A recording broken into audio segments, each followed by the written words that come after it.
Right. So, something about cartoon Dalmatians and the I hate Disney. Whatever. Cruella Scott. Seamless linking device into Cruella there. Thank you for that. You're welcome. I don't know if... I work at these really hard, you know. I don't know if the world was really crying out for a 101 Dalmatians prequel, but I suppose the necessity train departed this franchise's station around about the time of 102 Dalmatians, so why not give us a Wicked-style look at Cruella de Vil's early life? In here, the young Estella Miller, ultimately played by Emma Stone, is heavily encouraged by her mother, Emily Beecham's Catherine Miller, to bury her cruel streak and embrace being nice, and maybe also embrace her talent for fashion design. Due to the provocations of the situation, this doesn't exactly work out, with her being turfed out of school for some broadly justified acts of rebellion, and Catherine resolves to move the two of them to London. Just one quick stop to make first at Emma Thompson's Baroness von Hellman's gaff to ask for some financial assistance, which results in Catherine's Dalmatian-assisted plunge off a cliff, although at this point Estella isn't aware of the Baroness's guilt. The now orphaned Estella makes her way to London, soon forming a loose family with street kids Jasper and Horace, who will grow up to be Joel Fry and Paul Walter Hauser, as the narrative moves along to the 70s, where they're still surviving on their wits and petty thievery, until Jasper and Horace give her a birthday gift, a fraudulently obtained cleaner's job at a Liberty department store, a bastion of fashion where Estella's always wanted to work at, ideally with design, working her way up to designing for the store's legendary owner, who happens to be Baroness von Hellman. And I'm sure you see where this is going. Before long, Estella has impressed the domineering Baroness with her skills and, well, basic competence, and is acting as her personal assistant when the truth of her mother's death is unwittingly revealed, and Estella plots revenge, embracing the Cruella de Vil personality to continually upstage and sabotage the Baroness's fashion shows and get to the bottom of the story of her true parentage. Now, I don't know what essential filmmaking is in this day and age, or indeed any day and age. I am not a smart boy. However, while it's pretty clear that this ain't it, Chief, the past year and a bit has given me a renewed affection for distracting baubles like Cruella, which is a solidly enjoyable chunk of entertainment. Stone, and particularly Thompson, leaving no piece of scenery unchewed, and with a sense of bombast that's reflected in the scope of the fashionista stunts of the later acts. The two play off each other well, and it's an entertaining pairing that I suppose naturally invites comparison with The Devil Wears Prada, as noted by every reviewer who's reviewed this. I never claimed to be a thought leader. Now, for much of this film, Mark Strong does not wear an amusing wig, so I was going to write this off as 21's most disappointing movie, but thankfully, some later real flashbacks provide an opportunity for some characteristically awful headpieces, thus making this the finest 2K21 has yet offered, at least in the vaunted Mark Strong wig category.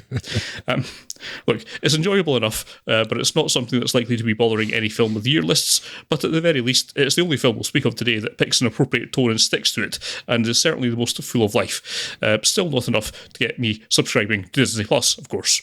Yar. Yeah, to be honest, I have so little interest in this film that I was struggling to even listen to a word you said there, and the only reason I did is because it was one of my oldest friends saying those words. Yes. I saw that Cruella was a thing, and I thought, oh, that was it. You thought literally nothing, yes. Yes, it was, yeah, I am sure I've seen 101 Dalmatians as a child. It left no mark on me. I was not even aware there was a live-action remake until I stumbled across it when I was looking up for this, but yes, apparently it is a thing that exists, as well as a sequel, which was another thing that exists. Right, I've not seen the animation, and as with all Disney animation, apart from like 5, it's what word you not to bleep. As well as Disney animation, apart from 5, it's rubbish. I don't like Disney; they're not good. Yeah, I've seen the animation.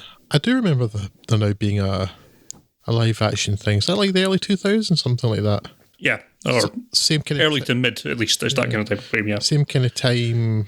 Like Stuart Little's being made. Is Hugh Laurie in it, or am I just confusing that with Stuart Little?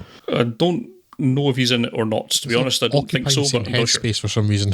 Yes, I'm aware of that happening, but like, I just don't care about this film. It's one of the least interested I've been in anything in quite some time. Well, that exists then. That's nice.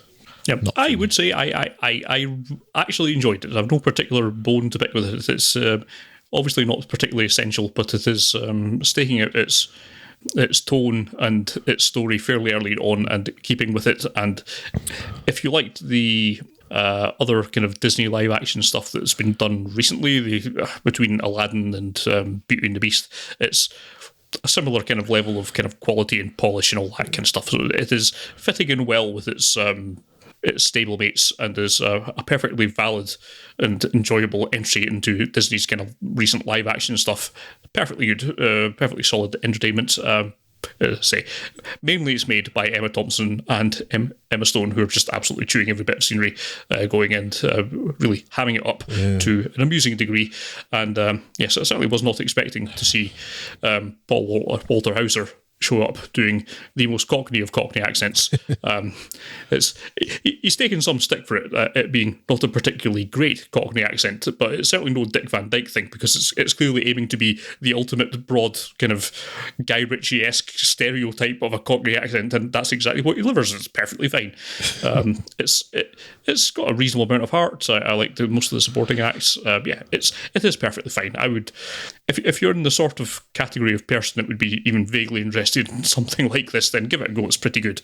But yes, not enough for me to say that you must watch it, because now you won't get an awful lot out of it if you're not already on that wavelength. But yeah, it's good enough for what it is. I have no particular complaint against it. To be fair, my issues with the unnecessary nature and the ridiculous cynicism of them aside, I've seen a couple of the live action Disney things, and they're okay. I actually really quite like Beauty and the Beast in a way that I very much did not like the animation. Yes. And Maleficent, I've only seen the first one, was okay right up until the point that man appears, whose name I've decided I don't want to say anymore, where he's a bad man. And so when he's not in it, it's not so bad. Aladdin is okay, but it's spectacularly unnecessary, especially given that Aladdin's one of the very few good Disney animations. Yeah. And the worst villain I've seen in quite some time. I believe you had the same feelings about that when we talked about that a couple of years ago, Scott. I don't discount it, but now that I cannot remember it at all, that probably speaks volumes about it. He was just like the most milquetoast villain there's ever been, I think, in anything. Because like Jafar in the cartoon was this cackling maniac, and Jafar in the Guy Ritchie film was man with turban.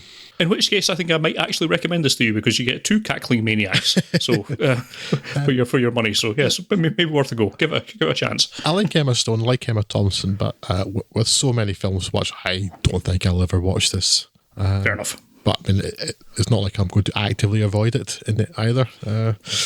But yeah, it's probably not for me. I bear it no ill will, and if you enjoyed it, I'm happy for you. That sounds like I was being really facetious there. I wasn't. I am happy that you watched a film you enjoyed, because that's better than watching bad films, like what I've done.